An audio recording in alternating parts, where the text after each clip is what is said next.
And Kate Olsheas, I want to thank the Council for selecting this topical.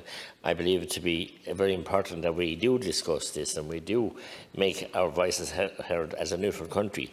And I have to say, I'm in no way taking away from the savage, despicable war that's going on and slaughter going on in the Ukraine. But there are other parts of the world that we don't give this equal time to. And I want to thank, indeed, in this case, Sister Kathleen McGarvey for outlining so clearly how Christians in Nigeria are under constant attack.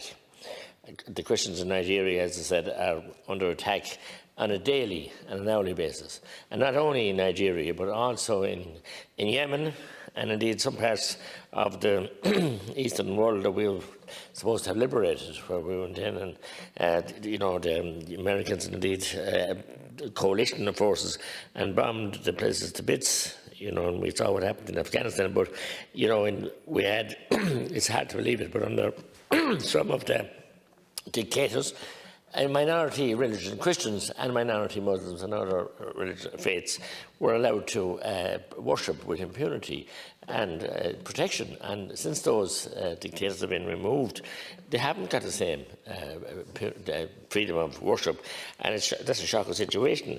It's hard to believe that in 2021, the Nigerian government saw the slaughter of 4,000 Nigerian Christians in 2021. And the government of Nigeria have one side in this, as if that it's two sects that are fighting amongst themselves, and nothing could be further from the truth. It's absolute slaughter of Christians, and with impunity there from sects, other Boko Haram and other Muslim people that are just, it's atrocious. And our government should be raising this at United Nations, and where we had a representation at present, and our Taoiseach is silent on the matter, as far as I can see, and our Minister for Foreign Affairs, and calling on him to act and call this out for what it is. Pure, absolute slaughter of Christians. And one would hate to have to wonder, is it the colour of people's skin that's so important? And, it's shocking what's going on out there. And as I said, our Uachtaráin linked the slaughter in a Christian church to climate change, and how that could have been even dreamt up. But nonetheless, I'm thankful for the Council. I wait for the Minister here to reply and tell us what he's going to do. As a neutral country, we should be raising this from the high heavens, that this is going on throughout the world. And we, as a neutral country, as I said, want to, as a proud record of peacekeeping in this country, that we want to raise these issues. Not having, as another teacher this week was in Ukraine. There are other parts of the world that the slaughter is going on as well, and there's not a word about it, not a peep. And the media, as well, seem to be very slow to report it. So we need this highlighted. We need to hold the Nigerian government to account.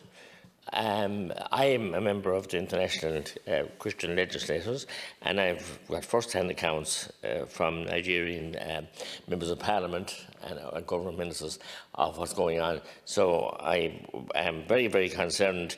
The Deputy Michael Collins had this issue, was his name, this topical issue. Unfortunately, he was called away this evening, and he's not here, but I want to thank him for joining me in this topical, and I hope that the Minister of State, Deputy Byrne, will give us some hope and some outline as to what our government is doing about this. Thank you, Cahill.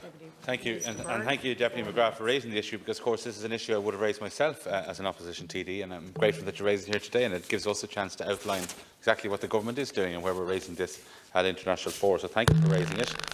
Religious persecution is on the rise in many parts of the world, and it is welcome for me to outline the important work that Ireland is doing to protect and defend faith-based minorities from attack and to advance religious freedom for all. The right to freedom of thought, conscience and religion is regarded as a fundamental freedom set forth in Article 18 of the Universal Declaration on Human Rights and Article 18 of the International Covenant on Civil and Political Rights.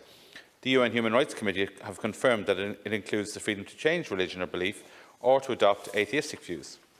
The promotion of freedom of religion or belief is a priority for Ireland's human rights engagements at bilateral and multilateral level.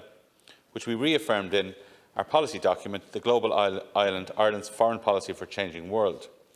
Ireland strongly condemns all forms of persecution on the basis of religion or belief, no matter where in the world it happens or who the victims may be.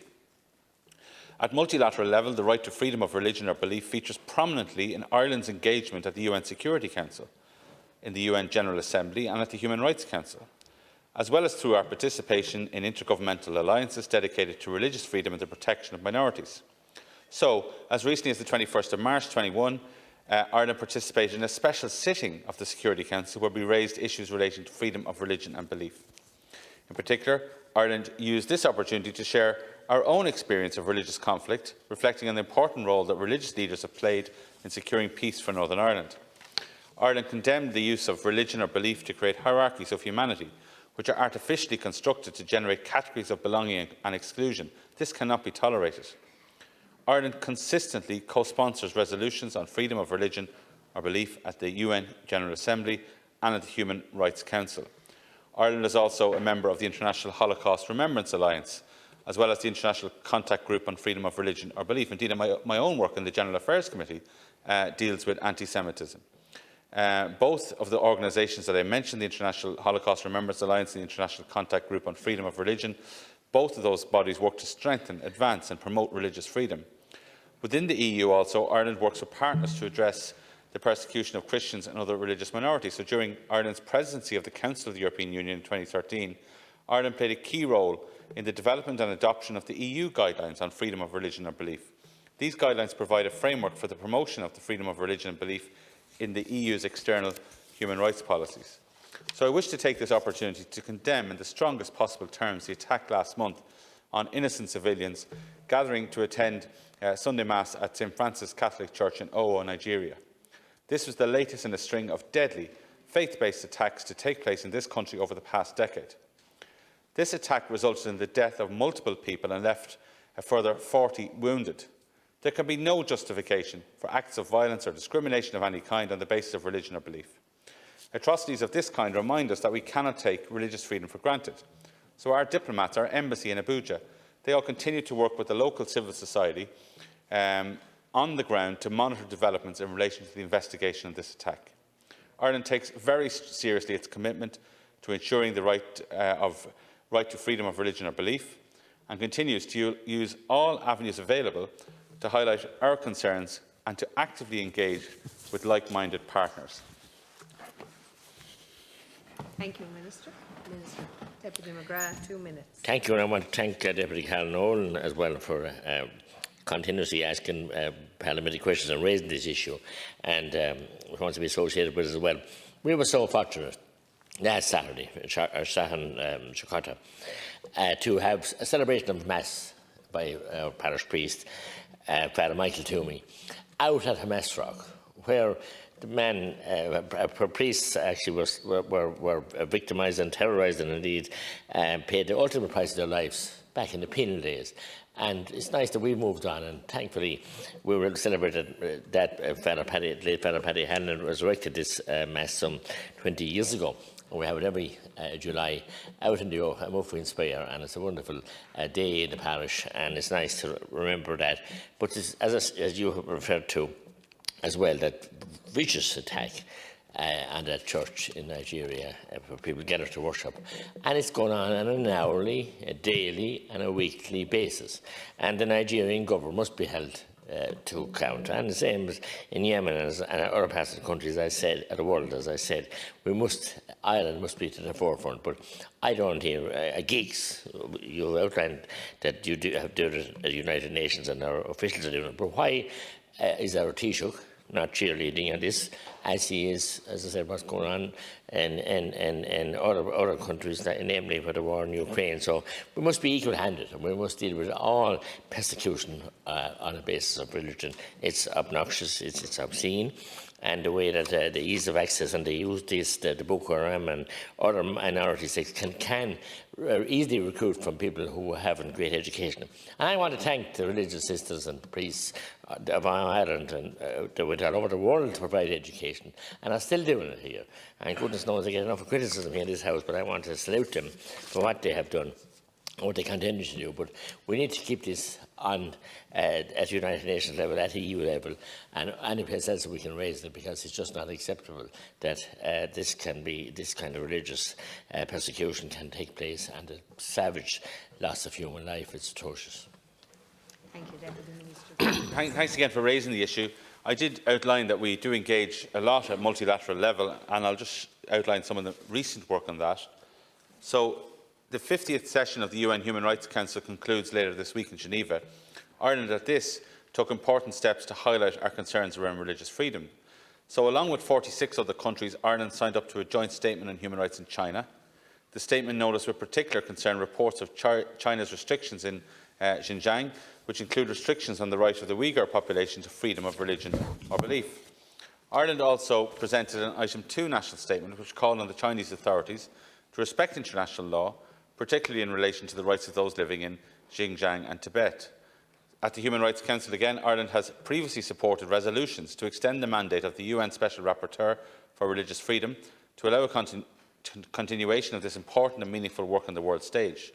Furthermore, officials in the Department have been following with great interest the International Ministerial Conference on Freedom of Religion or Belief taking place this week in London. We participated on Tuesday of this week in a parallel event at the British Embassy, which included attendance by members of the Dublin City Interfaith Forum.